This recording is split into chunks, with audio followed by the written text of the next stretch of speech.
Do the rich people cringe and say, don't tell them that, Robert? Yes. Don't tell people what you know. Right. Keep them poor. So my father was the head of education, PhD, all that stuff. I go home and ask him, said, why don't we learn about money in school?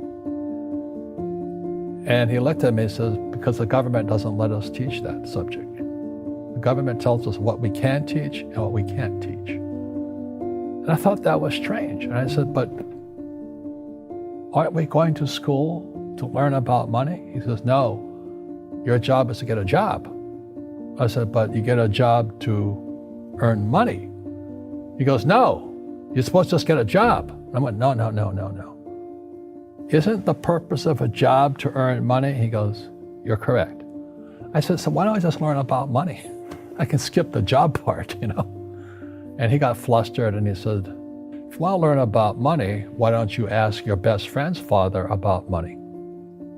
And I said, why? That's Mike. So why ask him? He says, because Mike's father is an entrepreneur. And I said, what are you? He says, I'm an employee. I'm a government employee. I went, oh, what's the difference? He says, the difference is an entrepreneur must know about money, or they're no longer entrepreneurs. And he says an employee doesn't have to know anything about money because the government will take care of them, the company will take care of them. So I'm all confused. But I took my dad's advice and I trundled over to Mike's father's office and knocked on his door and I said, hey, I'm here, 9 years old. Teach me about money. He says, beat it, kid, But that's where the story of Rich Dad, Poor Dad started. And finally, through persistence, my rich dad started teaching me about money on one condition. And that condition was he would never pay me. He says, the moment I pay you, you think like an employee. He says, that's the trap. Entrepreneurs work for free. And now I'm 9 years old, my head's cracking in half. He says, you never want a paycheck. You understand that, kid? I said, okay, I got it. And he says, well, how do I make money? He says, that's what entrepreneurs figure out. It's like, so how do I learn about money? So he would just break out a Monopoly game board. So I would work for free. I'd pick up cigarette butts and he had hotels and restaurants and I would clean and do menial tasks. And as I got older, I started getting into office work and marketing and accounting. And I was an apprentice basically, but I always worked for free. And he would teach me about money. But the way he taught me about money was playing Monopoly. And finally one day I got upset. I said, well, when are you going to teach me about money? He says, what do you think we're doing? We're playing Monopoly. He goes, no. What do you think we're doing? We're playing Monopoly. He says, what do you think we're doing? So I don't know. I'm teaching you about money.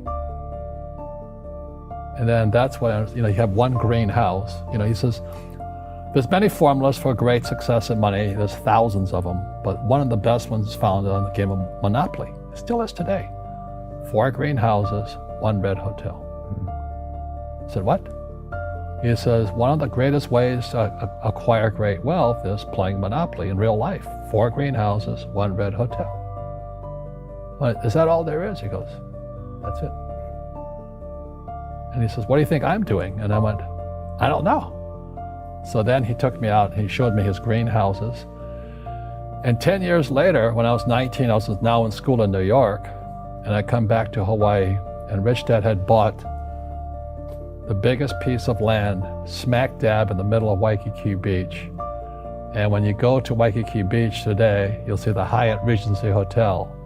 That was his hotel. Just like the game of Monopoly. Just like the game of Monopoly. Acquired assets and they became bigger assets. He just kept what's called an assemblage because that property wasn't that big at that time. So he had to buy out all the small guys. Because Waikiki was a little dirt water little town. So he'd buy out this shop owner and buy that shop owner. And it took him a while, but he finally assembled this large piece of property. And then he and Hyatt put up this giant hotel. It just sold for $800 million. So that's how I learned about money.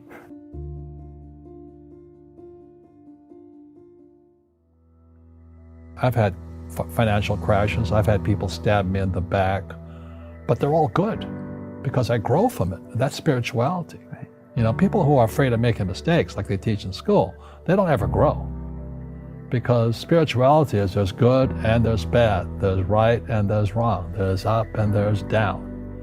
Most people only want to be right, they only want to be positive. Well, you can't have that. That's not reality. Well, I wasn't poor by most people's standards, but I came from a family with a poor attitude, if you know what I mean. Because rich, poor, middle class, poverty starts with a fundamental attitude. Poverty is passed on. It's taught in your families. And middle class is taught in families. And so the people right now who are sitting at home, who are struggling financially or worried about money or unhappy, they may be making a lot of money, but unhappy with what they're doing, it was probably taught to you. Your super ego was taught, get a job, work hard, or you'll never be rich, or the rich are evil, or whatever. The school system will never teach you about money. The school system was designed to teach you to be an employee, which is important, or a doctor or a lawyer, a specialist, but never about money. And what most people lack is real business knowledge, like accounting, like debt, like taxes. You got to know that stuff, but they don't teach it in school to anybody. So, and then when people ask me, how did your rich dad learn this when your poor dad, a PhD, didn't? And the answer is very simply, my rich dad, who's my best friend's father, his father died when he was 13. So his rich dad had this family business at 13 to run. So he had to drop out of school, which was his blessing. There's blessings, and sometimes a blessing doesn't look like a blessing, but it turned out to be a blessing. And then his teachers became his bookkeeper, his accountant, his attorney, his banker, his real estate agents. So he has what I call real teachers, not these fake teachers in school. You see, most teachers in school, they're out of ethics. They teach subjects they themselves don't practice. I asked the teacher, I said, I'm in my third year of calculus now. It was called strength of materials. I said, am I ever going to use this stuff? He goes, no. I said, why do you teach it? He says, because I get paid. I said, do you ever use it? He goes, no. And that's why, you have to, in life, one of the things I suggest to people, you got to find a real teacher versus a fake teacher. And a fake teacher is somebody who doesn't do what they teach. And a real teacher is doing what they teach every day. So my accountants, my attorneys, they're in it every single day. That's how I learn, because every day I'm solving problems in my business. So I have accountants and attorneys and bankers and all these people on speed dial because I'm solving problems with my team. I see you giving this knowledge out, and yeah. Do the rich people cringe and say, don't tell them that, Rob? Yes. Don't tell people what you know. Right. Keep them poor. But, unfortunately, the poor, as was in the Bible, I'm not real religious, the poor will always be amongst us because it starts up here. Right, it's that fear mentality. It's in their words, and the words become flesh. Again, I'm not really religious. I flunked out of Sunday school also.